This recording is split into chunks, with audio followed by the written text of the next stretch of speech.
It might be controversial and it might not be true, but Head Over the Footy's got some opinions for you.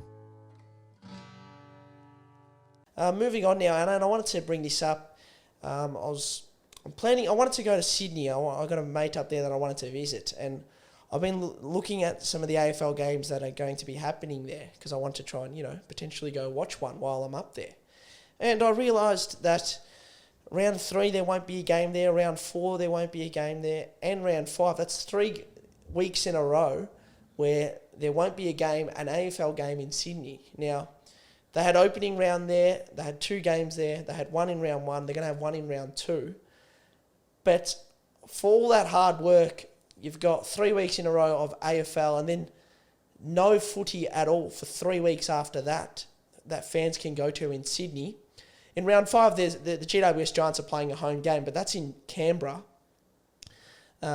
So Sydney, it's 3 hours away from Canberra. Canberra is 3 hours away from Sydney. So I think the AFL have really made a big error in their AFL fixturing here. And if they want to grow the game in Sydney, they've got to have games happening. And to have no AFL in the state for almost a month, and they're going to have 2 games in 7 weeks. 3 weeks in a row, the game won't be in New South Wales. 8 weeks with no game in Sydney for the season. So I think that these Canberra games are obviously good for Canberra and GWS, but in terms of their fans back home, that's where they struggle a little bit, and they're going to lose a few fans. Round 9, they won't have a game there as well. Round 11, round 12, obviously with the buys, so you can understand that one a little bit more. But there's a few weeks here where the fans won't be able to go. Do you have a view on this? It's a difficult one, obviously, because the league is predominantly Victorian-based, and these teams obviously have to travel more because, there are teams they need to play in Victoria. So it's a difficult one because the AFL, believes they did a really good job with opening round, and they said that all the games were sold out and everything, but I just don't think there is a solution to this until the competition becomes 25 teams and there are 3 or 4 more teams based in New South Wales and Queensland.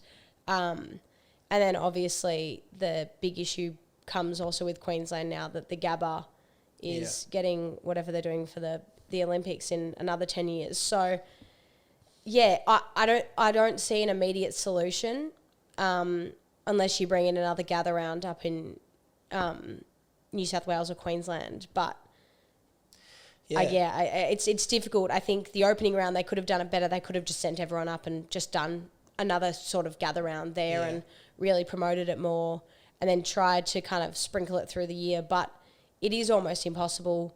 Obviously, whereas GWS play in Sydney, that's where they literally use it for the Royal Easter show, so they can't use that ground for a couple of weeks. So, it's really hard to find an immediate solution, and I don't think the AFL has one.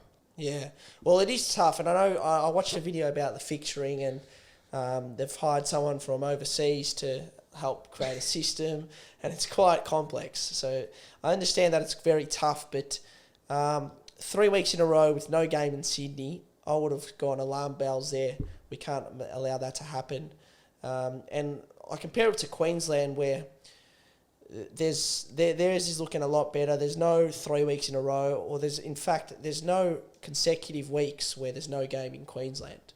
And obviously I know that Brisbane and Gold Coast, they're an hour away, but at least there's an option there for fans to go to a game.